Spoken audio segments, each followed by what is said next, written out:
Ho ampitomboana ho aminareo mandrakariva ny riavana ny fahasoavana sy ny fiadanany Jesosy Kristy ilay tompo sy mpamonjy antsika. Amen. Hivavaka isika. Andriamanitra rainay eo, rainay ianao amin'ny alalan'i Jesosy Kristy zokinay, rainay be fiantra, rainay be indra fo, rainay ilay mamangy anay amin'ny fotoana rehetra, indrindra mamangy anay amin'ny alalan'ny teninao. Ka dia indro tonga eto am-pelatananay indray ny teninao, hiteny aminay, hanambara ny sitraponao aminay, hampahery anay, hanova anay, hananatra anay, hitsilo ny dianay.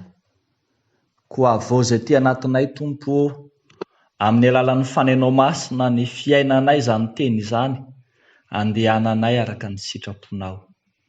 Dia mitenena ary ianao fa vonina iaino izay mpanomponao, amin'ny anaran'i Jesosy Kristy Tompo. Amen.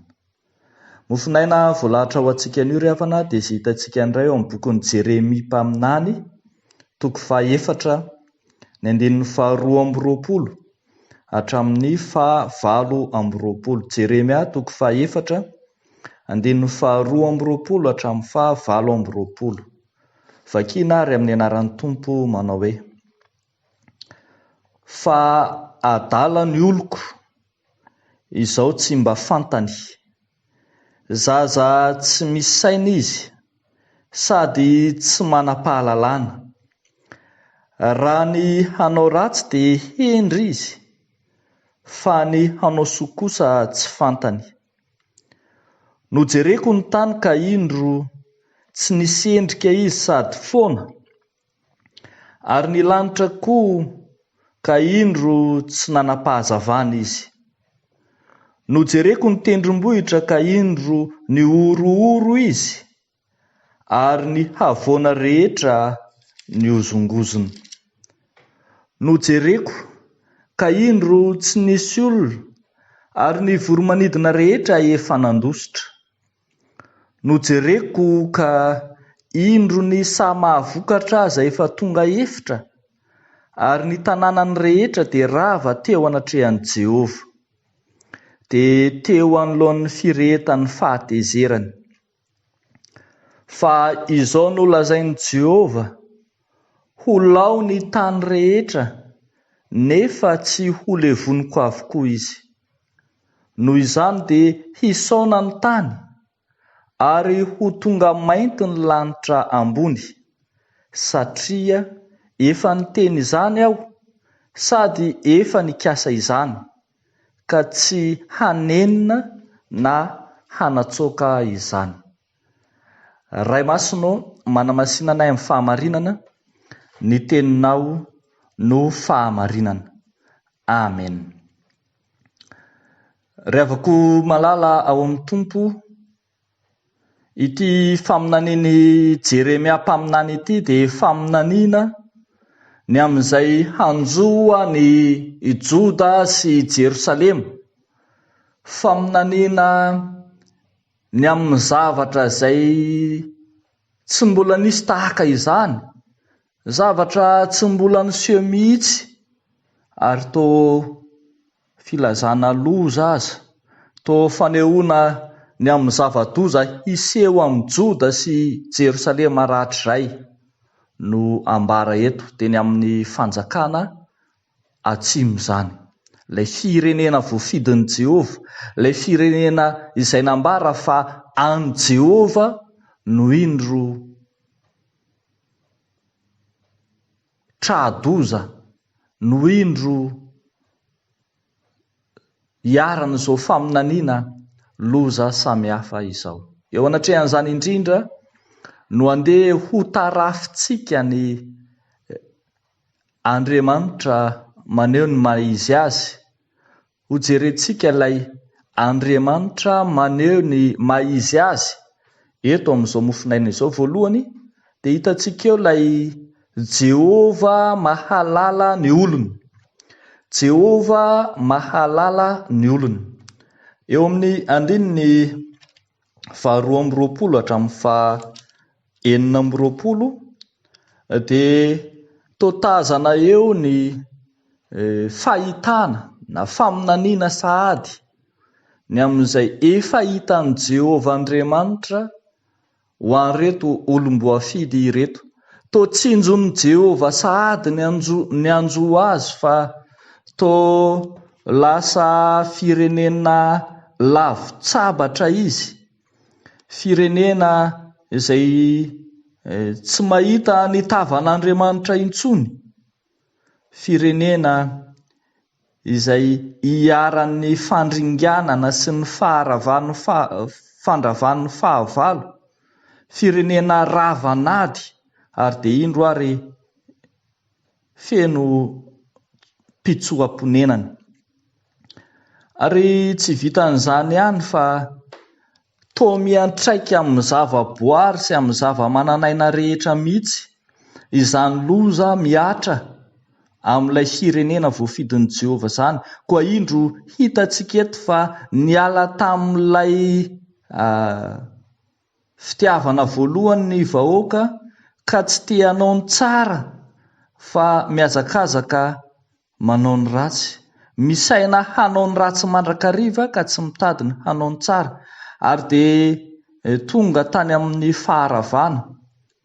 Ary hatramin'ny zavaboary aza dia hitantsika fa nialan'ilay teny fikasana ka niala tamin'ny zavaboary ny hasina mahazavaboary azy, potiky ny fahotana hatramin'ny zavaboary manontolo ka dia indro niverina mihoatra noho ny tany alohan'ny fahariana indray, arak'izay voalaza eto hoe ny tany tsy nisendrika sady foana, niala ilay tara-pahazavan'Andriamanitra tao aminy. Efa tsinjon'Andriamanitra mialoha izany, ary hitantsika eto fa ny olona ilay voafidin'Andriamanitra ny voary manontolo no miara-misento vokatry ny tsy fahalalana sy ny tsy fitodian'ny olona amin'Andriamanitra. Andriamanitra dia mahalala ny olony mandrakariva, eny hatramin'ny hoaviny sy izay ataony rehetra dia fantatr'Andriamanitra, fa ny olona kosa dia manadino an'Andriamanitra. Eny, miala tamin'Andriamanitra ary izy, ka izany no mahatonga azy hiara ny fitsarana, hiara ny fandevonana tahaka izao. Ry havako malala ao amin'ny Tompo. Ny Andriamanitra ivavahantsika dia ilay Andriamanitra ambaran'ny soratra masina hoe moa mety manadino ny zanany nono va ny vehivavy, eny manadino azy, manadino ihany izy, fa Andriamanitra kosa tsy manadino. Ilay Andriamanitra mahalala ny fipetrakintsika sy ny fitsangantsika, ilay Andriamanitra efa nandinika antsika ka mahalala antsika eny lavitra eny, dia mahafantatra ny momba antsika rehetra. Isika kosa dia tsy mba tahaka izany fa manadino an'Andriamanitra, minitsy malala an'Andriamanitra ka indro rava potika rotiky ny fahotana, tsy ny zanak'olombelona ihany fa hatramin'ny zavaboary aza. Ary tsy gaga tsika ry havana, raha mahita ny zavatra iainantsika ankehitriny, potika ny tontolo iainana, miarava ny tontolo, miangazana ny tany, miamaina izao tontolo izao, satria fatra-panalavitra an'Andriamanitra ny olona, fatratra izay nanadino an'Andriamanitra ny olona, eny tsy nahalala an'Andriamanitra intsony. Ary izany izao toe-javatra miseho eo amin'ny firenena, eo amin'ny tontolo misy antsika izao, miditra amin'ny tontolo mena raha ny aina ny tontolo maitso, dia mampisaina antsika hiverina sy hitodika amin'Andriamanitra. Aika ny ataontsika eo misy fiantefany, misy fiantraikany any amin'ny tany sy ny tontolo rehetra manodidina azy. Andriamanitra mahalala antsika fa isika tsy mahalala an'Andriamanitra. Andriamanitra mandinika antsika fa isika tsy mihevitra an'Andriamanitra. Andriamanitra efa nahalala antsika ela izy, ary izany no iantsony ny tenin'Andriamanitra antsika hiverina amin'ny raika hanafoanana izao loza be miatra amin'ny tany aman-danitra izao. Fa ny zavatra faharoa izay hitantsika ihany koa ry havana malala eto amin'izao soratra masina izao dia ny hoe Andriamanitra maneho ny maha izy azy, dia hitantsika fa Jehovah miazona ny olona izy. Jehova miazona ny olony. Eo amin'ny 7:20 sy ny 20 dia ahitantsika fa mitsiry indray ny fanantenana. Indro Jehova mamelona indray ny fanantenana ireo potika sy rava, ireo izay nosomban'ny fahotan'ny zanak'olombelona. Ary izany mahatonga azy miteny eo amin'ny 7:20 manao hoe: izao no lazain'i Jehova, ho lao ny tany rehetra nefa tsy ho levoniko avokoa. Nefa tsy ho levoniko avokoa. Ao anatin'izany dia hitantsika taratra fa miazona ny olony Andriamanitra. Ary raha marimarina kokoa dia miazona ny teny fikasana, miazona ny fanekena izay nataony Andriamanitra ka tsy handringana mandrakizay ny olona izay novidiana izy. Ary eo ry havana no hitantsika mahasamihafa ny firenen'Andriamanitra amin'ireo firenena manodidina azy. Ho an'ireo firenena manodidina dia tahaka ny Edomita, ny Moabita, ny Babiloniana, ny Sodomita, rehefa rava, rehefa potika dia tena rava. Ary misy amin'ireny aza firenena tsy hita intsony eto ambonin'ny tany ankehitriny. Fa ho an'ilay firenena nofidian'i Jehova kosa efa nambarany fa tsy ho ravana na tsy ho levonina avokoa izy rehetra, dia hazon'Andriamanitra mandrakariva izany, tanany mandrakariva ny fanekena izay nataony.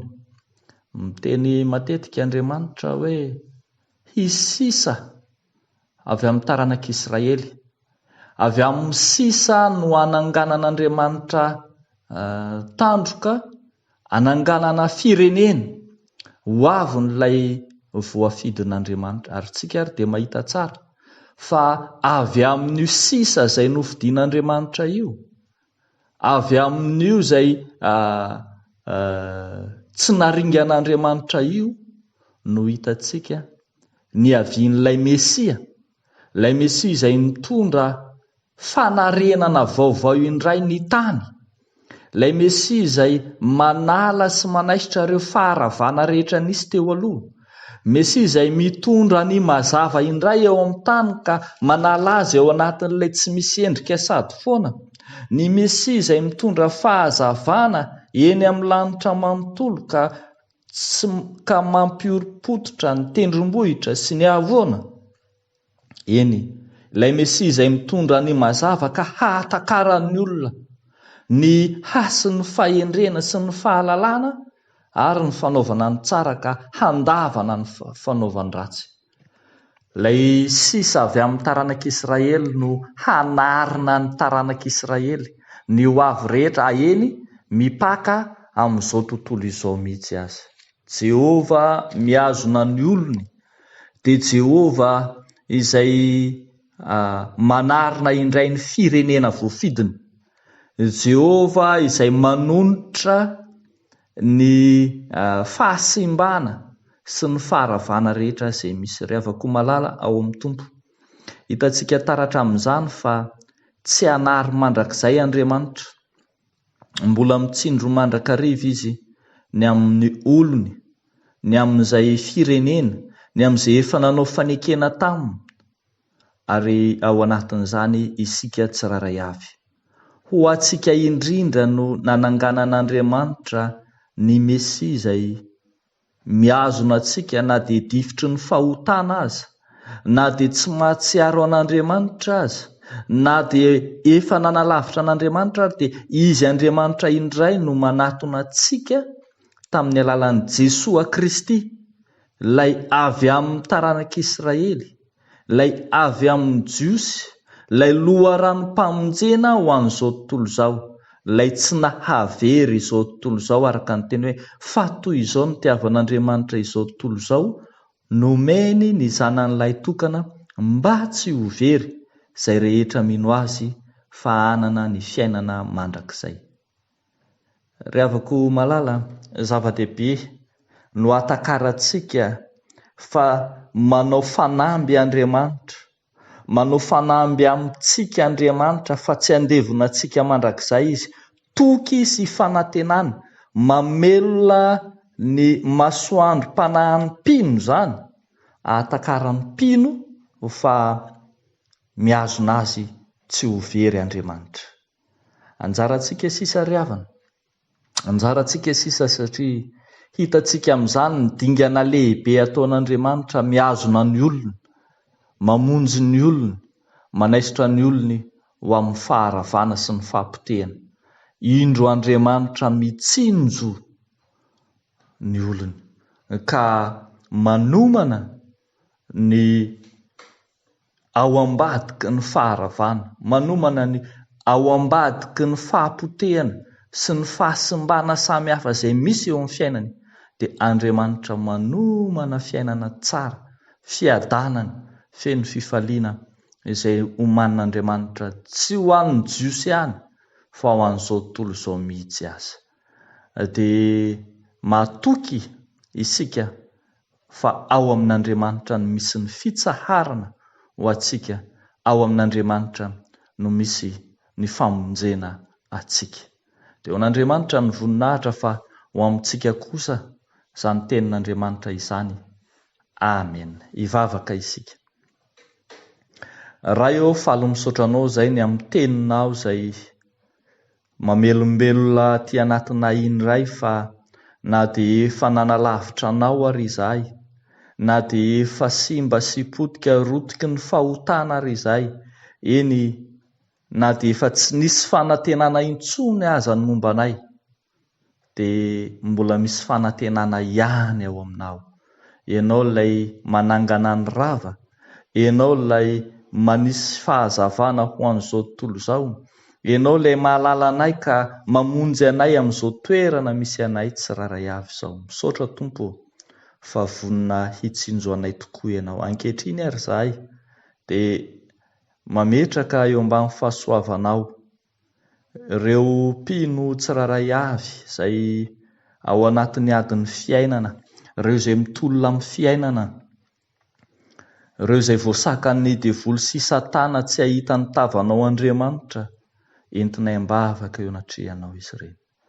Fa raisinay ho adidy koa ny mitondram-bavaka ho an'ny taninay, ho an'ny firenenay izay potika noho ny amin'ny disadisa sy ny adilahy politika samihafa, izay maina noho ny amin'ny fahotana izay isy ny kere any amin'ny faritra atsimo Madagasikara, dia entinay eo anatrihanao. Eny, ireo mpiray tanindrazana aminay izay ao anatin'ny hanoanana, Tompo jereo hiantrao ka jereo amin'ny fombanao, omeo azy ny hanina sahaza ho azy. Dia mahatoky manana anao izahay Tompo hijery ity taninay ity eo anatrehan'ny faharavan'ny tontolo, dia ianao ilay mamelombelona ny zavaboary no anantenanay sy anaovanay izany vavaka izany. Amin'ny anaran'i Jesosy Kristy Tomponay. Amen.